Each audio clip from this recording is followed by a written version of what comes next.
자, 주석적인 논증으로 들어가겠습니다. 아직도 목소리가 낭낭하신 서단비 전도사님의 낭독이 있겠습니다. 다니엘에 대한 비평적 접근은 6세기의 저자가 다니엘서의 예언을 포함하는 장들과 같이 이스라엘 역사에서 일어날 사건들에 관해 상세한 예고들을 작성한다는 것은 불가능하다고 고수한다. 비평가들은 그러한 정확한 예고들이 안티오쿠스 에피파네스 4세의 통치까지만 미치고 그 시기를 넘어서는 아무 예고가 없다는 것은 의심스러운 상황이라고 단언한다. 그래서 성취된 예고들은 모두 사건 후의 예언으로 설명될 수 있다. 마카비 연대 가설을 고수하기 위해 이론가들은 다니엘의 네 나라를 다음과 같이, 즉 1. 바벨론 왕국, 2. 메디아 왕국, 3. 페르시아 왕국과 4. 그리스 왕국으로 해석해야 한다. 그 시기의 역사 도표를 검토해서 메디아인들이 바벨론인들과 동맹한 동시대인들이고 그 후대가 아님을 보는 것이 필요할 뿐이다. 전통적으로 메디아 페르시아가 둘째 나라이고 로마 제국이 넷째 나라라고 생각했다. 네 제국을 바벨론과 메디아 페르시아와 그리스와 로마로 확인하면 다니엘 2장, 7장, 8장과 완전히 일치함을 보여준다. 이 책의 다음 장들에서 이것을 보게 될 것이다. 예, 일단은 쭉 한번 읽어주시죠. 다니엘 2장의 넷째 나라가 다니엘 7장의 상징적인 표현에 의해 입증된 것처럼 장차 로마 제국의 수립을 가리킨다고 보여줄 수 있다면 따라서 단순한 사건 후의 예언이 아닌 진정한 예고적 예언을 다루고 있는 것이다. 로마 당국은 주전 64년까지는 유대인들에게 진출하지 않았는데 이때 폼페이 장군이 팔레스타인을 포함하는 근동 지방을 정복했다. 다니엘서 2장 40에서 43절의 넷째 나라는 발가락이 여린 발을 가진 대신상의 철의 나라를 이야기한다. 열 발가락과 열 뿔은 예루살렘이 파괴된 때 로마의 율리우스 시저에서부터 베스파시안에 이르는 10명의 황제들과 분명히 들어맞는다. 예, 이 부분인데요. 이 부분도 그 앞에 그 자료들을 이제 보시게 되면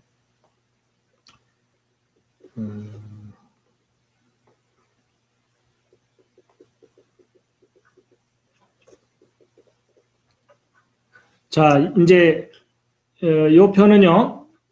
그 느부갓네살이 왕위에 오를 때를 시작으로 해 가지고 바벨론이 멸망할 때까지 잠깐만요.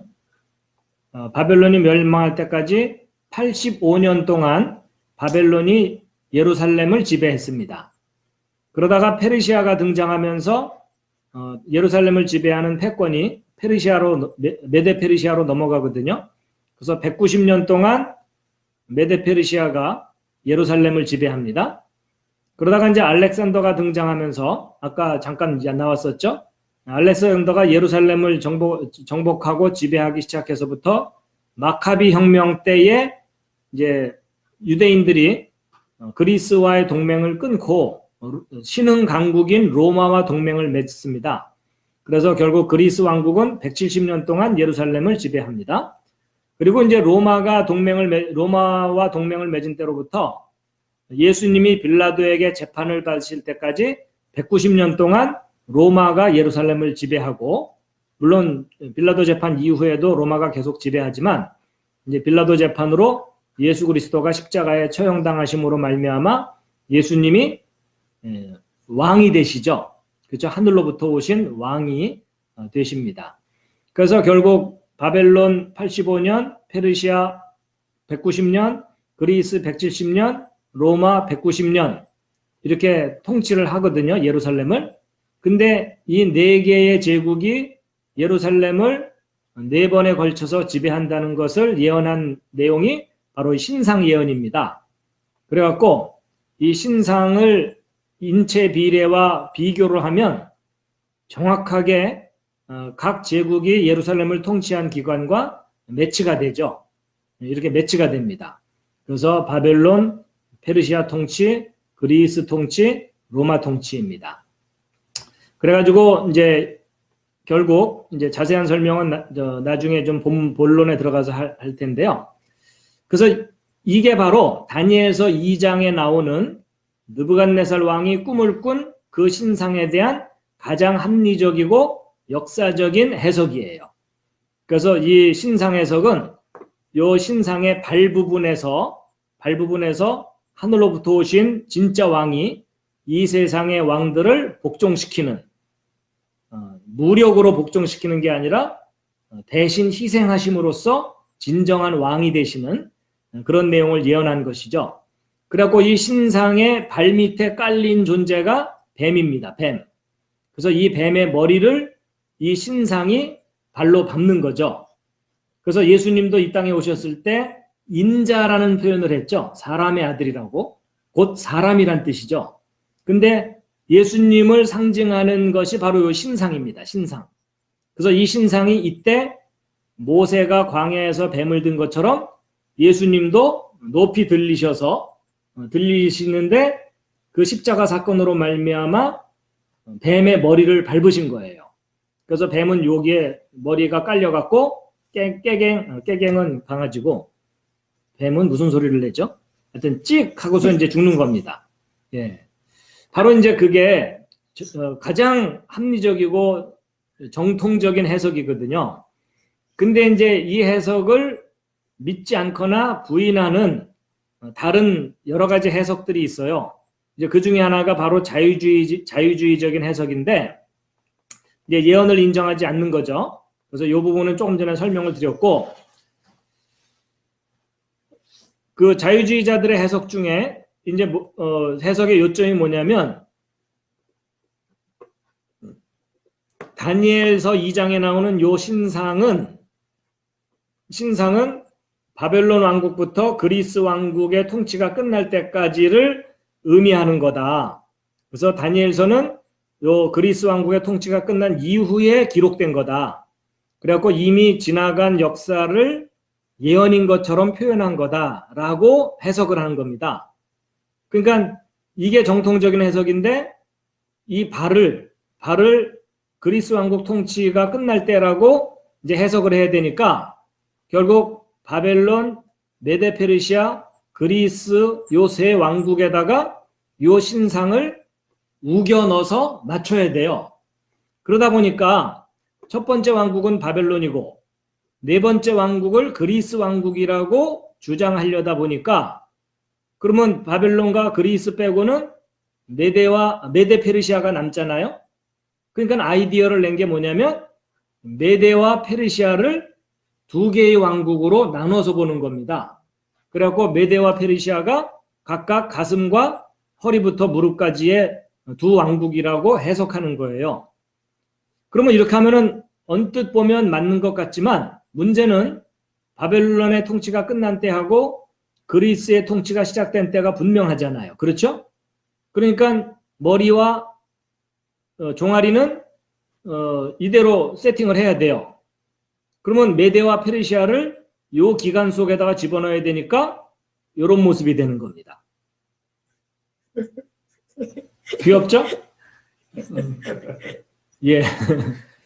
그러니까 역사적인 사실과 비례가 맞지 않는 이상한 주장을 하는 거나 마찬가지입니다. 예.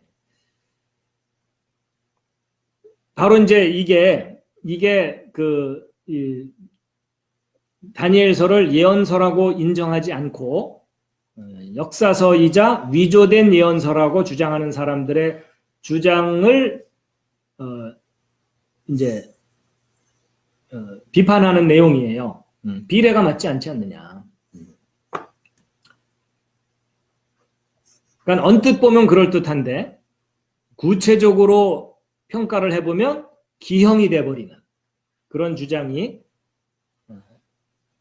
다니엘서를 역사서라고 위조된 예언서,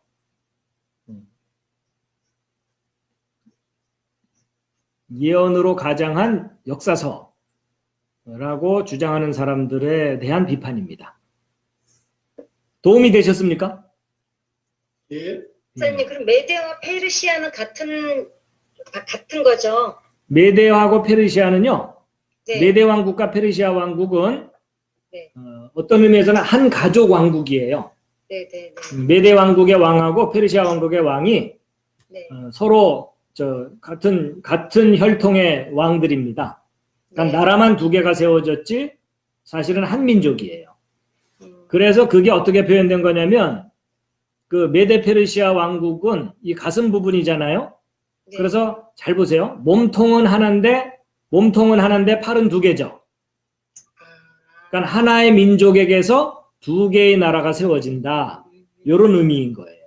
아, 예. 그러니까 놀랍게도 하나님께서 이 신상의 신체적인 특징과 그 제국의 이 구조적인 특징을 매치를 시켜서 예언하신 거예요.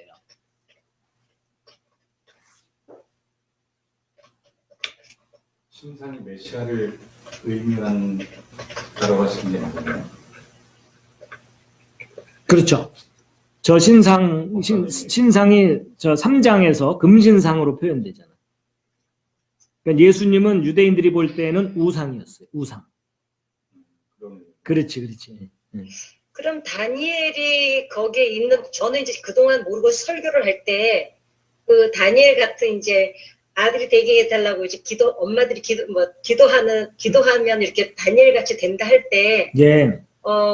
총리로 있었던 게 왕이 몇 번이나 바뀜에도 불구하고. 다니엘은 계속 총리를 하고 있었다고 얘기를 했거든요. 그렇죠. 근데 이제 그걸 제가 박사님 강의를 듣다 보니까 아닌 거예요.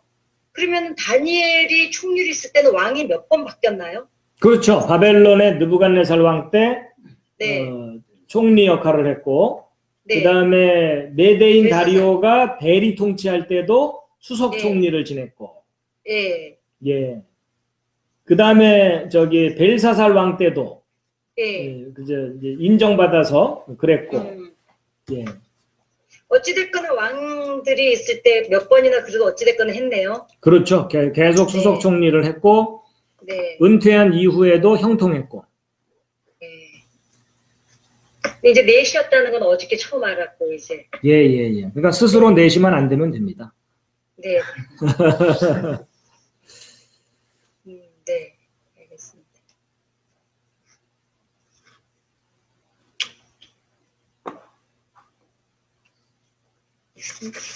예, 좀 더 자세한 내용들은 이제 본문으로 들어가면 이제 다 풀리는 내용들입니다.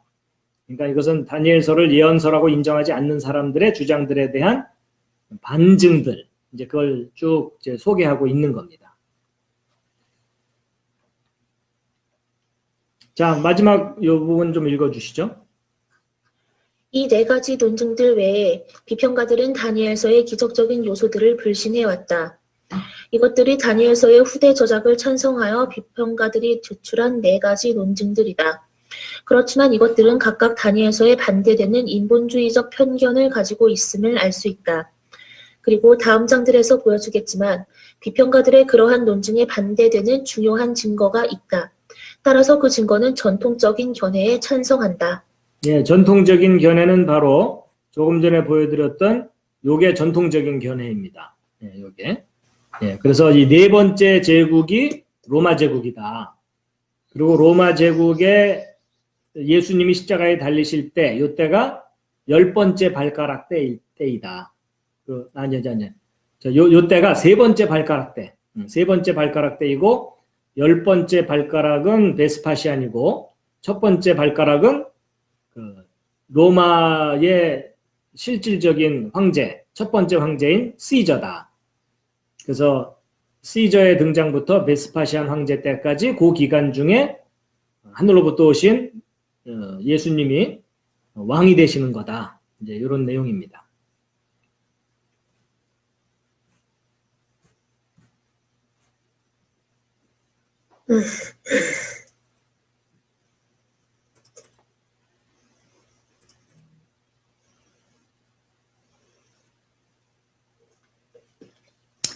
자, 조금 어렵고 지루한 내용이지만 그래도 넘어야 될 산이기 때문에 혼수 상태로 가든 제정신을 차리고 가든 이 산을 넘도록 하겠습니다.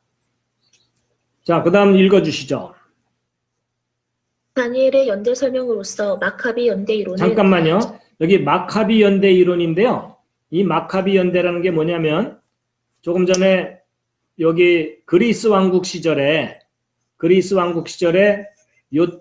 요때쯤 여기 그리스 왕국의 통치가 끝나기 조금 전에 그 안티오쿠스 4세 에피파네스라고 하는 아주 악랄한 인물이 유대교를 말살시키려고 합니다. 성전 파괴하고 율법서 다 파괴시켜버리고 할례도 금지시키고 유대교의 뿌리를 뽑으려고 했죠. 그래서 그때의 그것에 저항한 제사장들의 반발, 그 저항의 시대를 마카비 시대라고 합니다. 마카비 시대. 그래갖고 다니엘서는 요 마카비 시대 이때 이제 그 저항에 성공해갖고 예루살렘을 되찾고 로마와 동맹을 맺거든요. 그래서 요 중간 기간을 마카비 시대라고 하는데 이 마카비 시대에 다니엘서가 기록됐다는 주장이에요. 비평가들의 주장이죠. 마카비 연대 이론이라는 것이 바로 그 얘기입니다. 계속 읽어주시죠. 마카비 연대 이론은 신플라톤주의 극단주의자 포르피리만큼 오래되었다. 포르피리 직후에 살았던 제롬은 그의 다니엘 주석에서 포르피리의 입장에 대해 논평하기를 포르피리는 그의 12번째 책에서 다니엘의 예언에 반대하여 그 제목이 붙은 사람에 의해 작성되었음을 부정하고 에피파네스라는 별명을 가진 안티오쿠스의 때에 유대에 살고 있던 어떤 개인에 의해 작성되었다고 한다. 더욱이 그는 다니엘이 과거와 관련 짓는 것만큼 미래를 예고하지 않았고 마지막으로 그가 안티오쿠스의 때까지 이야기한 것은 진정한 역사를 포함하고 있는 반면에 그 지점을 넘어서 짐작한 것이 무엇이든 미래를 미리 알지 못하는 까닭의 거짓이라고 단정했다. 예, 지금 이 포르피리가 주장한 게 뭐냐면 여기까지가 다니엘서는 이제 이렇게 해석돼야 되고 여기까지 이야기는 과거를 기록했기 때문에 정확하지만 요 시기 이후에 어떤 기록에 관해서는 믿을 만한 게 못 된다. 제대로 이루어진 것도 없고 내용도 빈약하다. 이런 식의 이제 비평을 한 거죠. 근데 이제 이거는 잘못된 해석이고 이 해석을 그대로 제대로 적용을 한다면 다니엘서가 기록됐다고 그들이 주장하고 있지만 그 이후의 역사도 너무나 상세하게 구체적인 증거를 가지고 입증이 되기 때문에 다니엘서는 진정한 예언서다. 이런 내용을 피력하고 있는 겁니다.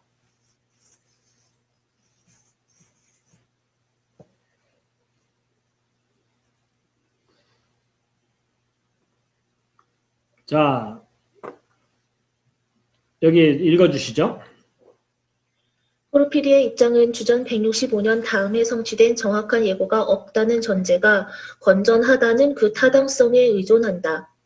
그렇지만 이 입장은 본문의 내적 증거와 고대 역사에 알려진 사실과의 상관관계에 비추어 성공적으로 유지될 수 없다. 예언자 다니엘은 장차올 안티오쿠스의 통치에 상당한 주의를 기울였다. 이것은 이 시기가 그 이후의 모든 역사에서 이스라엘 민족과 신앙의 생존에 최대의 위협이 될 수 있었기 때문이다. 주님은 그의 언약의 백성을 보존하기를 원하셨기 때문에 다니엘의 예언들은 그가 예견하실 뿐만 아니라 안티오쿠스 에피파네스에 의해 제기될 수 있던 멸종의 위기를 위해 잘 대비하셨다는 것을 오는 세대에 분명하게 해주려 하였다. 이교도 포르피리의 공격 이후에 17세기의 고등 비평이 발생할 때까지 이 책이 쓰여진 후 2000년이 넘도록 전통적인 주전 6세기 연대와 예언자 다니엘의 저작이나 이 책의 진정성에 관해 아무 문제도 제기되지 않았다는 것은 흥미롭다. 예, 사실 다니엘서가 바벨론 왕국 또는 페르시아 왕국 초기에 기록됐다는 것에 대해서 아주 오랫동안 문제 제기가 없었다는 거죠. 그런데 나중에 이제 신학적 변질, 신학적으로 변질된 입장을 가진 사람들이 다니엘서를 이제 물어뜯는 거예요. 예언서 아니다, 위조된 거다 이런 식으로. 그 다음 읽어주시죠. 마카비 연대 이론에서 비평가들은 다니엘서가 주로 안티오쿠스 에피파네스의 독재에 반대하는 저항운동을 고무하기 위해 6세기 다니엘의 죽음 이후 수세기 뒤에 작성된 역사적 허구라고 단정한다. 그렇지만 이것은 다니엘을 저자로 이 책을 정경으로 간주하신 나사렛 예수의 견해가 아니었다. 예, 예수님도 다니엘의 저작을 긍정하는 말씀들을 하셨다는 거죠. 다니엘서는 또한 신약 성경에서 여러 번 진정성을 가진 책으로 암시된다. 다니엘이 바빌론 왕의 궁정에서 중요한 위치를 차지한 후에 기록된 에스겔의 세 구절에서 다니엘 자신의 역사성이 추가적으로 확정된다. 불행하게도 비평가들은 에스겔의 다니엘과 우가린 문서의 다니엘을 동일시하려 하지 않는다. 예. 여기 마태복음, 마가복음, 또 에스겔서에 나오는 내용을 확인해 볼까요? 제가 사실 이거 어디다가 해놓은 게 있는데 지금 당장 안 찾아지니까 에스겔서 14장 14절, 에스겔서 14장 14절을 함께 한번 보실 텐데요. 노아와 다니엘과 욥과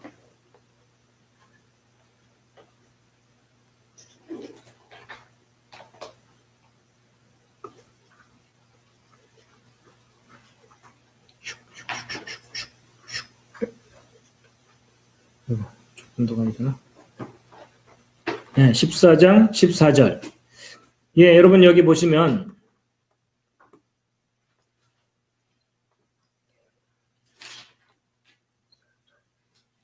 에스겔서 14장 14절을 보면 비록 노아, 다니엘, 욥 이 세 사람이 그 안에 있다 할지라도 이런 표현이 나오거든요. 그러니까 에스겔이 다니엘을 언급하고 있어요. 근데 여러분 에스겔은 어느 시대 사람이죠? 에스겔은 어느 시대 사람일까요? 바벨론 포로.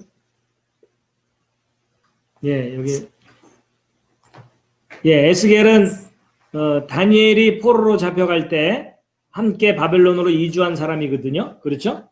예. 근데 에스겔의 기록 속에 다니엘이 들어있다는 얘기는 다니엘서가 요 시대 인물이라는 것을 강력하게 뒷받침해 주는 거죠. 그렇죠? 예.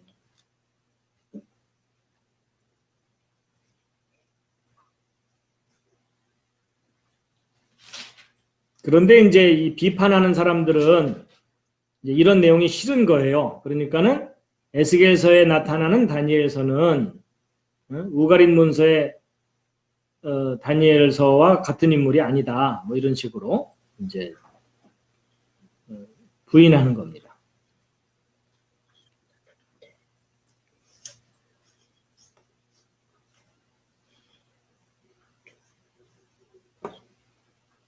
자, 그 다음을 또 읽어주시죠. 예언자 에스겔은 의의 척도가 되었던 세 명의 경건한 사람들, 즉 노아와 다니엘과 욥을 언급했다. 노아와 욥 두 사람은 에스겔이 예언하던 때의 오래된 과거의 사람이었지만 다니엘은 에스겔과 동시대의 젊은이였다. 그렇지만 비평가들이 젊은 다니엘과 먼 과거의 인물을 연결시키는 게 이상하다고 여긴 지 오래되었다. 라스 샤무라에서 그 이전의 다니엘을 언급하는 아카트의 전설이 들어있는 우가린 문서가 발견되고 나서 그들은 에스겔의 다니엘이 과부의 소송을 재판했고 고아의 사건을 심리했던 우가리의 다니엘이라고 추측했다. 우가릿의 다니엘 왕이 의로운 행동을 성취했다고 해도 그가 우가릿의 신들의 경배자로서 에스겔의 다니엘이라고 믿을 가망은 없다. 그렇지만 비평가들은 그들의 목적이 다니엘서의 역사성과 신빙성을 파괴하는 것이기 때문에 이 해석을 마지못해 받아들인다. 여호와의 말씀이 또 내게 임하여 가라사대 인자야 가령 어느 나라가 불법하여 내게 범죄함으로 내가 손을 그 위에 펴서 그 의뢰하는 양식을 끊어 기근을 내려서 사람과 짐승을 그 나라에서 끊는다 하자. 비록 노아, 다니엘, 욥 이 세 사람이 거기 있을지라도 그들은 자기의 의로 자기의 생명만 건지리라. 나 주 여호와의 말이니라.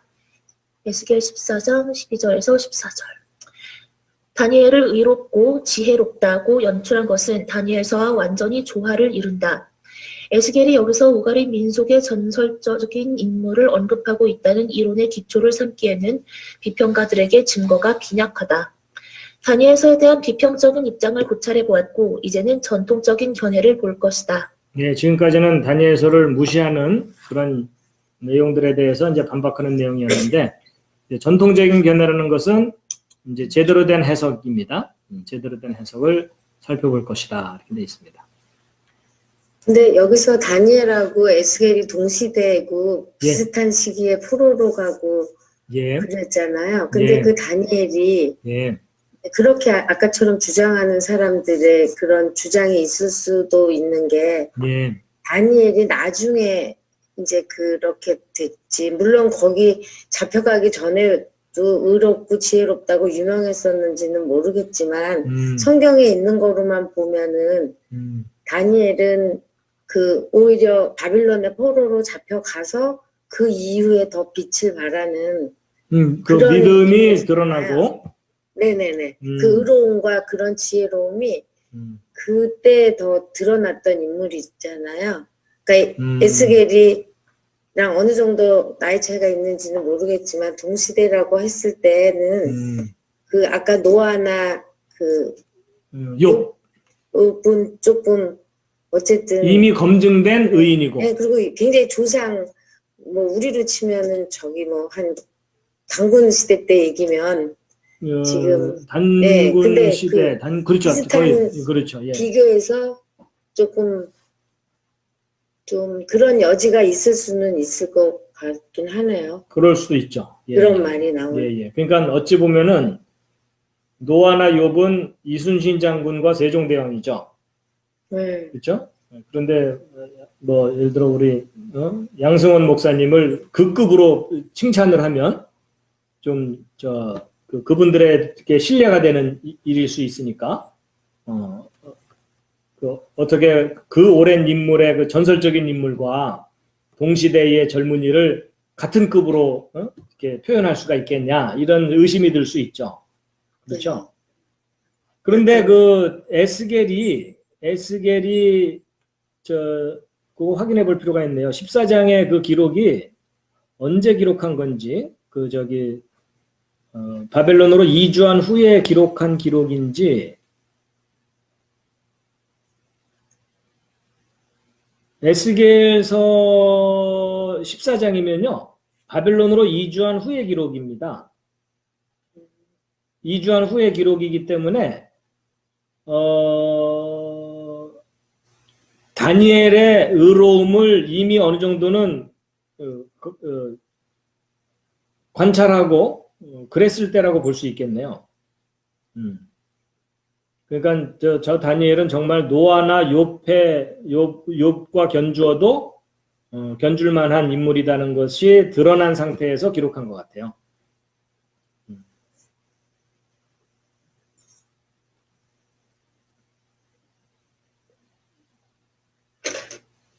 근데 만약에 비평가들의 말대로 그 에스겔이 언급한 다니엘이 다니엘서의 그 다니엘이 아니라 우가린 문서에 나오는 재판을 했던 다니엘이라고 한다면 이제 문제가 뭐냐면 이 우가릿의 재판장인 다니엘은 우가릿의 신들을 경배했거든요. 이방신. 그렇죠. 이방신을 경배한 그 다니엘을 노아와 욥하고 같은 등급으로 놓지는 않겠죠. 근데 어쨌든 그 아까 지금 그 같은 나이 때문에도 그랬고 보통 이렇게 그 기록에서 순서도 되게 중요하잖아요. 그렇죠. 예. 그러면 노아, 욥, 다니엘 이렇게 하는 게 순서가 맞을 것 같은데. 연장자 순으로? 예. 노아, 다니엘, 욥 이렇게 돼 있는 걸로 봐서 혹시 그런 논란을 일으킬 여지가. 그래도 또 문제가 뭐냐면 네. 우가린 문서의 다니엘하고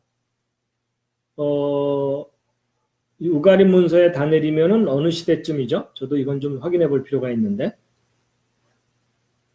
아카드의 전설이니까 정말 고대이긴 하겠네요. 그렇죠? 수메르 시대 때네요. 네, 굉장히 오래됐네요. 수메르 시대 때면은 근데 뭐 이것은 거의 니무롯과 동시대고 욥이 아브라함과 동시대 인물이라고 보거든요. 네네네. 왜냐하면 욥의 수명이 140 몇 세인가 되거든요. 근데 아브라함 당시쯤에 평균 수명과 비슷해요. 그래서 아브라함 이후 세대라기보다는 아브라함 세대라고 봐야 되기 때문에 노아와 욥은 동시대 인물이라고 볼 수 있고 왜냐하면 노아와 아브라함이 약간의 간격 오버랩 됐거든요.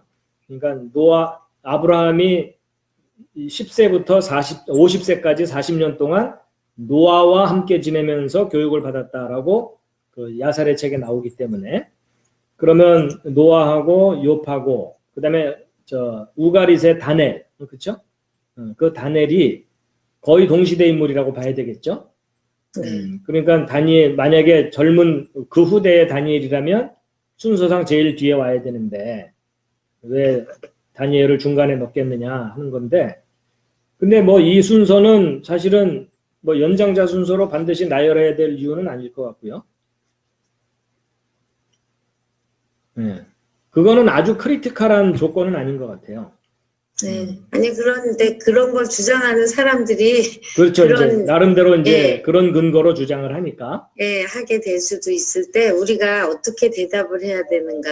이제 그보다 더 중요한 결정적인 증거를 말해줘야 되겠죠. 그러니까 이 순서가 더 중요하냐? 아니면은 에스겔이 의롭다고 한 사람을 어떻게 이방신을 섬긴 사람을 의롭다고 표현할 수 있겠느냐? 네, 그게 더 사실은 결정적인 단서죠. 네, 네.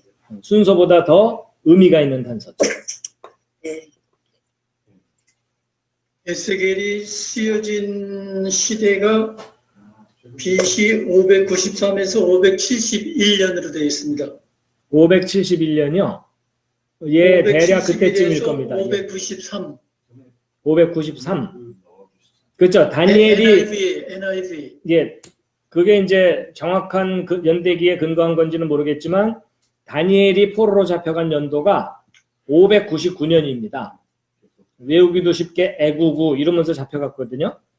그러니까 에스겔도 함께 잡혀갔다면, 함께 이주해 갔다면 그 이제 다니엘이 포로로 잡혀간 이후 에스겔서가 기록됐다라고 볼 수가 있겠습니다. 다니엘서 쓴 거는 530에서 605년으로 되어 있고요. NIV에는요. NIV는 그거 잘못된 연도입니다. 왜냐하면 다니엘이 포로로 잡혀간 때를 느부갓네살 왕이 즉위할 때쯤 갈그미스 전투와 관련지어서 해석하는 경우가 많거든요.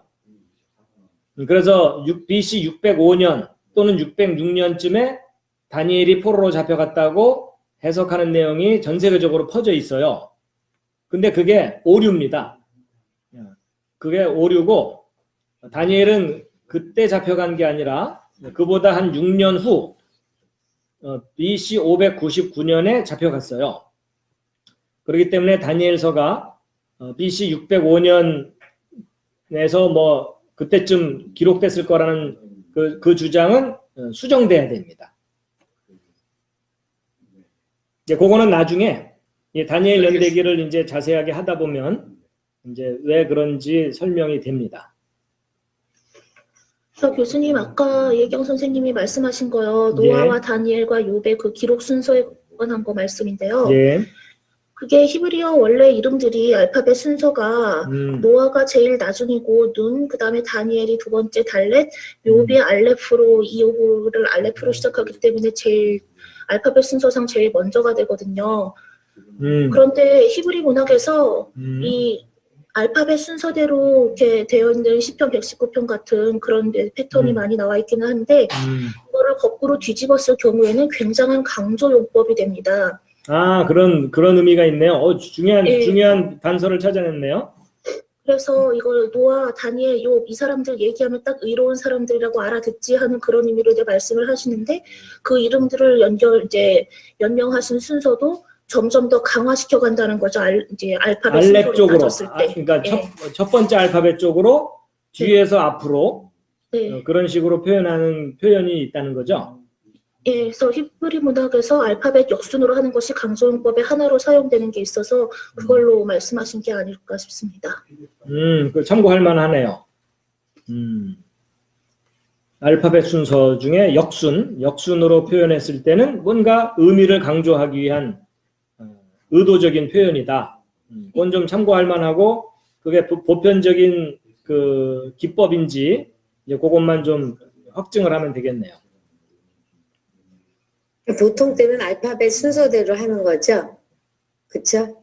근데 지금 그러니까 뭔가 뒤집혔다는 그렇죠. 거죠. 강조할 때는 뒤집은 순서로 나열을 한다. 뭐 이런 그런 게 있다고 서사적 하니까 표현이나 서사적 표현에서는 알파벳 순서로 이제 하고. 순방향으로 가는데 음, 예, 강조용법 중에 대표적인 것이 반복법, 반복기법인데요. 음, 그 반복기법에서도 앞에 있었던 단어를 알파벳을 바꿔서 나타낸 경우가 있거든요. 그러니까 두 개의 비슷한 문장이 반복해서 나타나는 게 잠언서에서 많이 볼 수가 있는데 앞에 문장에서 중요 단어가 예를 들어 뭐 이제 일어난 거나 그런 것에 대한 단어가 시작하는 글자가 달래시였으면은 뒤에 이제 반복되는 문장에서는 뭐 배트로 시작되는 단어를 사용한다든가 그런 식으로 강조법이 많이 쓰였습니다.